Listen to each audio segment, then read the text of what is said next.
तो next unit है बेटा तुम्हारी थर्मोडायनेमिक्स की third unit, second law of thermodynamics के बारे में। इसके एक दो टॉपिक तो मैं पहले क्लास में करा चुका हूँ, मैं फिर भी एक बार रिवाइज करा देता हूँ यहाँ पर। तो सबसे पहला टॉपिक है अभी जो हम सेकंड लॉ किस लिए आई कि फर्स्ट लॉ की कुछ ना कुछ लिमिटेशंस रही होंगी, कुछ ना कुछ कमियाँ रही होंगी, तो उसका पूरा करने के लिए हमारी आई है सेकंड लॉ ऑफ थर्मोडायनेमिक्स। तो सबसे पहला टॉपिक हमारा क्या बनता है कि भी फर्स्ट लॉ की ऐसी क्या क्या लिमिटेशंस थी जो वो पूरा नहीं कर पाई। तो सबसे पहली जो लिमिटेशन है फर्स्ट लॉ की, जैसे कि मैंने क्लास में भी तुम्हें बताया था कि सबसे पहली लिमिटेशन है इसकी डायरेक्शन ऑफ चेंज के बारे में। ठीक है, ये देख रखो डायरेक्शन ऑफ चेंज के बारे में कि फर्स्ट लॉ ने हमें क्या बताया कि फर्स्ट लॉ क्या करती थी, डील करती थी अलग अलग फॉर्म्स ऑफ एनर्जी के बारे में, बट इसने कभी भी ये नहीं बताया कि डायरेक्शन क्या होगी। फर्स्ट लॉ हमें क्या बताती है, जैसे कि तुमने पढ़ा फर्स्ट लॉ क्या होती है, energy can neither be created nor be destroyed, it can change from one form to another. But कभी इसने डायरेक्शन में नहीं बताया कि हमारी जो एनर्जी है वो कहाँ से कहाँ तक जाएगी। जैसे दो बॉडी है, एक बॉडी हायर टेम्परेचर पे है, एक बॉडी होती है हमारी लोअर टेम्परेचर पे। तो हीट हमें पता है कि ये हीट बोल दो या एनर्जी बोल दो, हमेशा कहाँ से कहाँ तक ट्रांसफर होगी, हायर एनर्जी बॉडी से लोअर एनर्जी बॉडी में, या यानी कि higher temperature to lower temperature हमेशा वो फ्लो होगी नेचुरली। तो इस चीज़ के बारे में हमारी फर्स्ट लॉ में कुछ भी बात नहीं बताएगी। अब आ जाओ सेकेंड पॉइंट। ठीक है, तो फर्स्ट लॉ ने हमें क्या बताया कि भाई एनर्जी जो होगी वो कन्वर्ट होगी एक फॉर्म से दूसरी फॉर्म में, बट कभी ये नहीं बताया कि कितनी एनर्जी कन्वर्ट होगी, कितने अमाउंट ऑफ एनर्जी कन्वर्ट होगी एक फॉर्म से दूसरी फॉर्म के अंदर। ठीक है, first law of thermodynamics fails to explain the amount या extent of convertibility of energy from one form to another form. Third point आ जाओ, the first law of thermodynamics does not predict the qualitative difference between heat and work. तो first law में हमने बताया था कि first law ने हमें बताया था क्वांटिटेटिव डिफरेंस क्या होता है हीट एंड वर्क में। हमें एक फार्मूला दिया था D U is equal to D Q minus D W, जिसमें डी क्यू क्या होती थी, हीट होती थी, डी डब्ल्यू क्या होता था, वर्क। बट वो हमें एक फार्मूला दिया था, यानी कि वो हमें क्वांटिटी की फॉर्म में बताया था क्वांटिटेटिवली, क्वालिटेटिवली हमें उसके बारे में कोई जानकारी नहीं दी थी। ठीक है, फोर्थ रेफरेंस है first law of thermodynamics fails to explain that why all the natural forces are unidirectional. ठीक है, ये वही है फर्स्ट पॉइंट कि जितने भी नेचुरली अकरिंग प्रोसेसेस होते हैं वो यूनिडायरेक्शनल, मतलब सेम डायरेक्शन, एक ही डायरेक्शन में होते हैं। यानी कि जो हीट होगी वो हमेशा फ्लो होगी higher temperature to lower temperature naturally. ठीक है, तो ये वही लगभग पहला पॉइंट ही है, वही है। तो ये सारी की सारी बेसिकली तुम्हारी लिमिटेशंस थी किसकी, फर्स्ट लॉ ऑफ थर्मोडायनेमिक्स की। अब आ जाओ सेकंड लॉ ऑफ थर्मोडायनेमिक्स। तो सेकंड लॉ ऑफ थर्मोडायनेमिक्स की बेटा बहुत सारी स्टेटमेंट्स होती हैं, बेसिक स्टेटमेंट इसकी तीन है जो कॉमनली यूज होती हैं, उनमें दो स्टेटमेंट सबसे कॉमन है। एक तो है स्टेटमेंट केल्विन प्लैंक स्टेटमेंट, ठीक है, और दूसरी स्टेटमेंट है वो हम बाद में क्लोसियस स्टेटमेंट। तो सबसे पहले करते हैं हम केल्विन प्लैंक स्टेटमेंट। तो केल्विन प्लैंक स्टेटमेंट में देखो, केल्विन प्लैंक ने क्या बोला था कि it is impossible to construct a device और engine working in a cycle whose sole purpose is to convert energy from a single reservoir into an equivalent amount of work।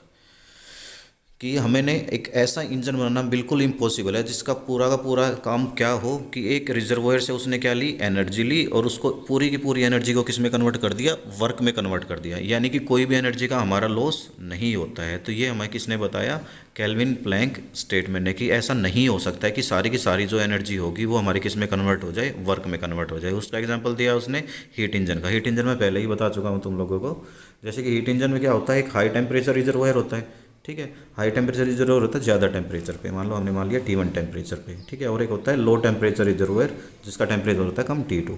तो जो हमारा heat engine होगा वो क्या करेगा, high temperature reservoir से heat ली है उसने Q1 हीट, उस हीट को उसने कन्वर्ट कर दिया वर्क में। कितने वर्क में कन्वर्ट कर दिया, W वर्क में। तो इसने क्या बताया था केल्विन प्लैंक ने कि उस सारी की सारी हीट को वर्क में कन्वर्ट नहीं करेगा, कुछ एक हीट हमारी बच जाएगी, उस हीट को ये छोड़ देगा, Q2 हीट को छोड़ देगा लोअर टेम्परेचर रिजर्वोयर के पास। तो इसमें हम एनर्जी बैलेंस लगाएं हीट इंजन के पास, देखो कितनी हीट आ रही है इसके अंदर, Q1 हीट आ रही है अंदर, और बाहर कितनी निकल रही है, W और Q2। तो Q1 is equal to W plus Q2 हो गया हमारा। ठीक है, क्लियर है। अब आ जाओ second statement.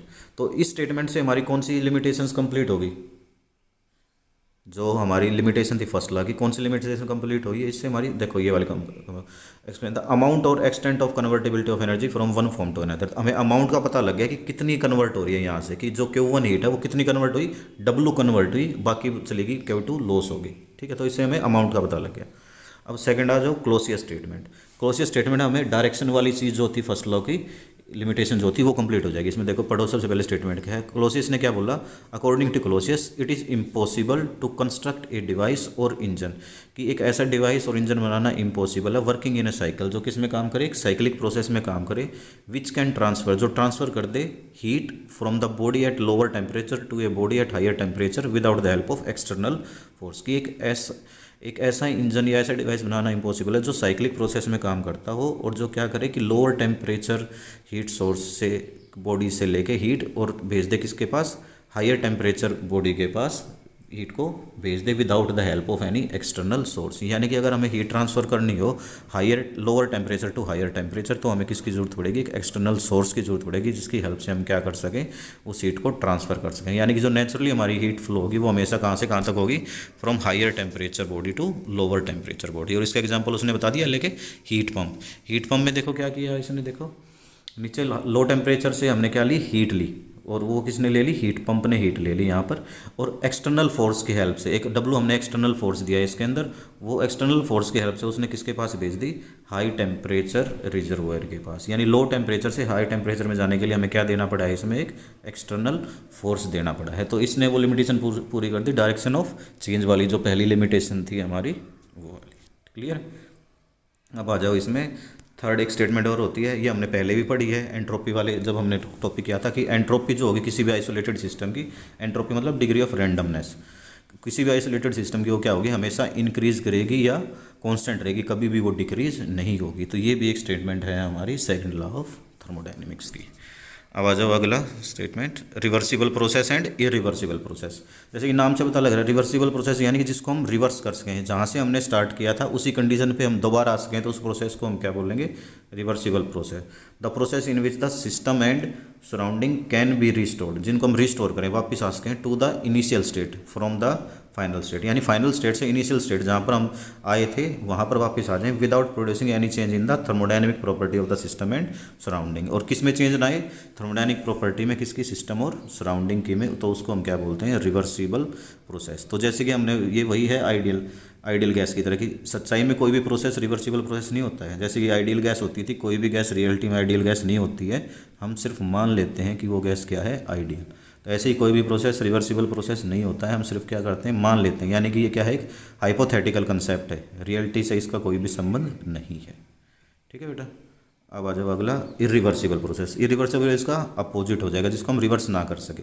In the reversible process the initial state of the system and surrounding can not be restored from the final state, उसको हम रिस्टोर नहीं कर सकते, यानी फाइनल स्टेट से इनिशियल स्टेट पे हम वापस नहीं आ सकते। तो जितने भी नेचुरल वर्किंग प्रोसेस होते हैं वो सारे के सारे क्या होंगे, तुम्हारे इरिवर्सिबल प्रोसेस। इसलिए उसको हम क्या बोल देते हैं, natural process, because all the process occurring in nature are irreversible. ठीक है बेटा, बस इस वीडियो में इतना ही, बाकी अगले वीडियो में करेंगे।